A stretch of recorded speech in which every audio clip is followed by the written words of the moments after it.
Hello বন্ধুরা, তোমরা সবাই কেমন আছো? আশা করি সবাই ভালো আছো, আমিও ভালো আছি। তো এখন হঠাৎ করে আমার হাজব্যান্ড ফোন করে বলল যে ওর এগরোল খেতে ইচ্ছা করেছে। তাই জন্য এগরোল বানাতে যাব এখন, আর সেটা তোমাদের সাথে শেয়ার করবো না, এটা তো হতে পারে না। তাই তোমাদেরকেও দেখিয়ে দিচ্ছি কীভাবে আমি এগরোল বানাই। তো খুবই সিম্পলভাবে বানাবো এগরোল।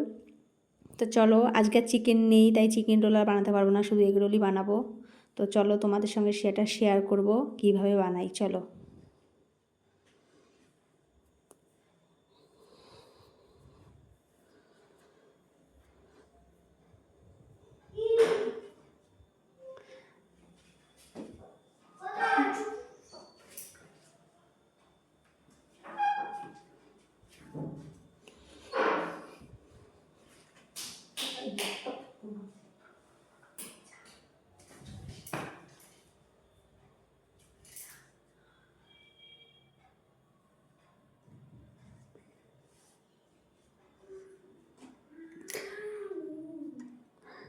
তো বন্ধুরা, আমি এখন ময়দা মেখে নেব।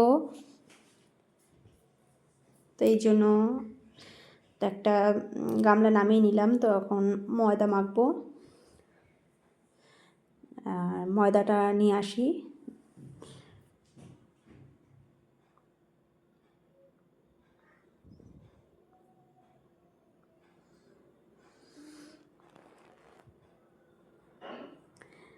আমাদের বাড়িতে প্রায়ই এগরোল, মোগলাই, বিরিয়ানি, মোমো সব কিছুই বানাই, সমস্ত কিছুই বানাই। মানে যে সমস্ত চাইনিজ খাবার আছে, তো সেই সমস্ত চাইনিজ খাবারই আমি বাড়িতে বানাই। তো চিকেন রোলটা বেশি ভালো লাগে, তার সঙ্গেও আলুর তরকারিও করে দিই। তো আজকে সিম্পলভাবেই বানাবো, আজকে আর বেশি মানে টাইম নেই, আর চিকেনও ছিল না ঘরে। তো এর জন্য এগরোল, ডিম তো ঘরে থাকেই সবসময়, তাই এগরোল এমনি বানাচ্ছি। যেহেতু আমার শাশুড়ি আর আমার মেয়ে এরা সবাই আমার ননদের বাড়ি গেছে, ওখান থেকে খেয়ে আসবে। তো আমরা দুজনের জন্য আর আমার শ্বশুর ঘরে রয়েছে, আমার তিনজনের জন্য তিনটে রোল বানাবো। আর একটু বেশি করে ময়দাটা মেখে রাখবো, কারণ কালকে সকালবেলাতেও একটু পরোটা ভেজে দিতে পারবো।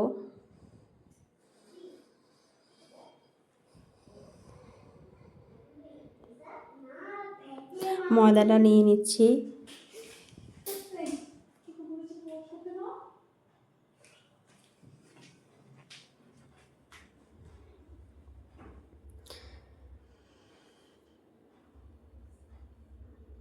এই যে এই কাপটার 3 কাপের মতো ময়দা নিয়ে নিলাম।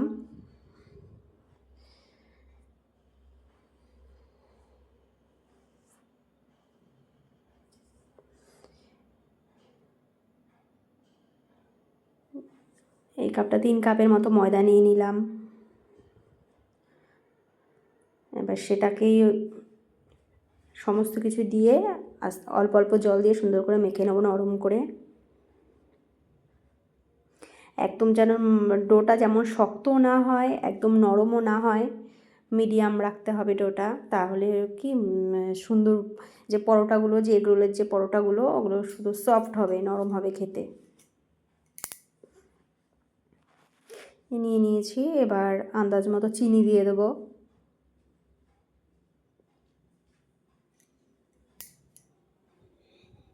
আর একটু সামান্য নুন দেবো।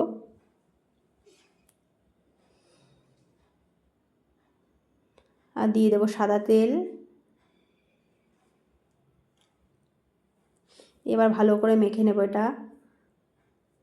আমি এটা মেখেছি বন্ধুরা উষ্ণ হালকা একদম কুসুম গরম জল দিয়ে মেখেছি। এই যে দেখো মাখা হয়ে গেছে। তো এখন এটাকে ঢেকে রেখে দেবো, 20 মিনিটের মতো ঢেকে রেখে দেবো। আর তার সঙ্গে আমি স্যালাডটাও কেটে নিই, যে যে স্যালাডগুলো ভেতরে রোলের ভেতরে থাকে সেই সব স্যালাডগুলো কেটে নিচ্ছি। এটা ঢাকা থাকুক। এই দেখো বন্ধুরা, আমি আমার স্যালাডগুলো কাটা কমপ্লিট হয়ে গেছে। পেঁয়াজ কুচি, শসা, আর হচ্ছে গাজর, আর একটু কাঁচা লঙ্কা, এই তিনটেই আজকে দেবো। তো এগুলো সব রেডি করে রাখলাম। আর এই দেখো ময়দাটা কি সুন্দর আরও নরম হয়ে গেছে, সুন্দর হয়েছে। তো এখন গোলমরিচের গুঁড়ো, ওটা তো লাগবেই।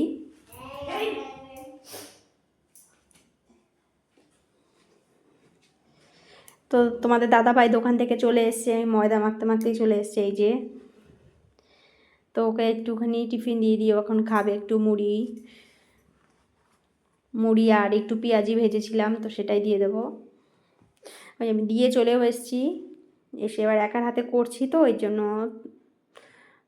শুরু করে দিয়েছি, একা একাই করছি এই জন্য বেলে নিলাম। এই দেখো বেলে নিচ্ছি, তো বেশি হবে না, 3টে করব, এর জন্য তাড়াতাড়ি হয়ে গেছে আর কি বানানো।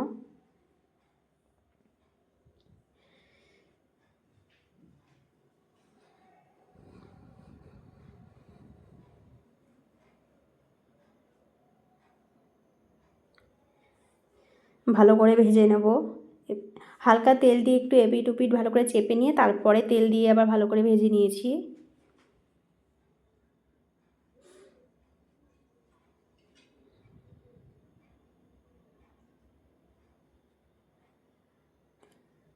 দেখো বন্ধুরা, খুব সুন্দর করে ভালো করে যেন কাঁচা না থাকে চারিদিকটা, আস্তে আস্তে লো ফ্লেমে ভালো করে সুন্দর করে চেপে চেপে চেপে চেপে দুদিকটাই ভালো করে ভেজে নিয়েছি।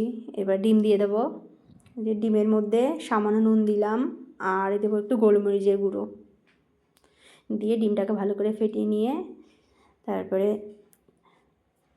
তাওয়ার মধ্যে ডিমটা দিয়ে দেবো।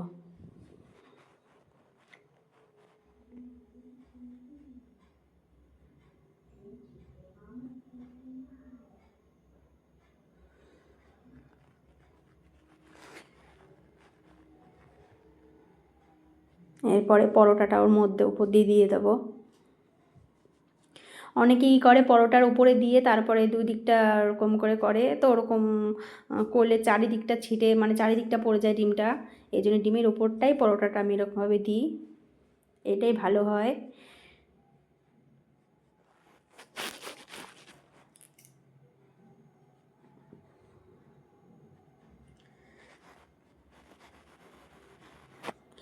আমার হয়ে গেছে,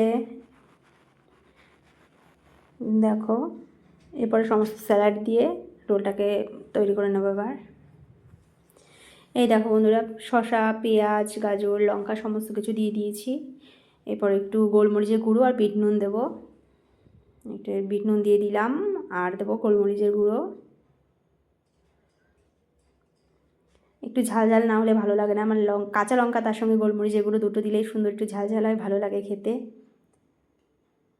আর এটা টমেটো কেচাপ।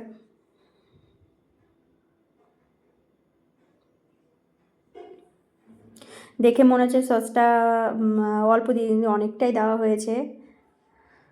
এই দেখো আমার শ্বশুরমশাইকে দিয়ে চলে এসেছি, আর এটা আমার আর আমার হাজব্যান্ডের দুজনের। তো আমার রোলটা কেমন হলো অবশ্যই কিন্তু কমেন্টে জানিও, আর যদি ভিডিওটা ভালো লাগলে অবশ্যই লাইক কমেন্ট করে জানিও আর শেয়ার করে দিও। তো আজকের মতো এখানেই, দেখা হচ্ছে পরে নেক্সট ভিডিওতে। টাটা বন্ধুরা।